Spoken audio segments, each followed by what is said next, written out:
தேனியில் ஃபைனான்சியரை அவரின் வீட்டு வாசலில் வைத்து வெட்டி கொலை செய்த சம்பவம் அதிர்ச்சியை ஏற்படுத்தியுள்ளது.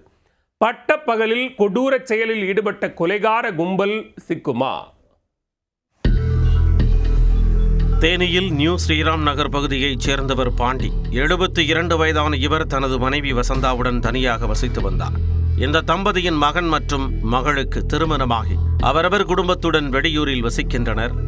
பழக்கடை வைத்துள்ள முதியவர் பாண்டி ஃபைனான்ஸ் தொழிலும் செய்து வந்துள்ளார். அத்துடன் ஊருக்குள் பலருக்கு வார வட்டி மற்றும் மாத வட்டிக்கு பணம் கொடுத்துள்ளார். இந்த நிலையில் காலை நேரத்தில் ரேஷன் கடையில் பொருட்கள் வாங்கச் செல்வதாக மனைவியிடம் கூறியுள்ளார்.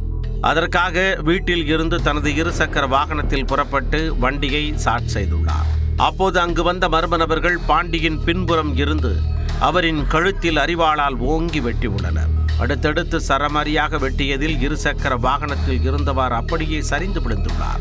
படுகாயமடைந்த பாண்டி நிலை குலைந்ததைக் கண்டதும் மர்ம நபர்கள் அங்கிருந்து தப்பியோடியுள்ளனர். இரத்த வெள்ளத்தில் சுருண்டு விழுந்தவர் நிகழ்விடத்திலேயே துடிதுடித்து பரிதாபமாக உயிரிழந்தார். சிறிது நேரத்தில் அவ்வழியாக சென்றவர்கள் பைனான்சியர் சடலமாக கிடப்பதைக் கண்டு அதிர்ச்சியில் உறைந்து போயுள்ளனர். சத்தம் கேட்டு வெளியே வந்த அவரின் மனைவி கதறி துடித்துள்ளார். தகவல் அறிந்து வந்த தேனி நகர் போலீசார் உடலை கைப்பற்றி உடற்கூறாய்விற்காக அரசு மருத்துவக் கல்லூரி மருத்துவமனைக்கு அனுப்பி வைத்தனர். இந்த சம்பவம் குறித்து வழக்கு பதிவு செய்த போலீசார் அப்பகுதியில் உள்ள CCTV காட்சிகளை ஆய்வு செய்து விசாரணையை தொடங்கினர்.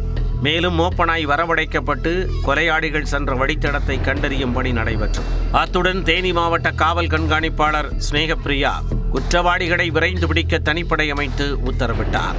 தொழில் போட்டி காரணமாக பைனான்சியர் பாண்டி கொலை செய்யப்பட்டாரா அல்லது வேறு ஏதேனும் காரணம் உள்ளதா என்ற கோணத்தில் விசாரணையை தீவிரப்படுத்தியுள்ளனர்.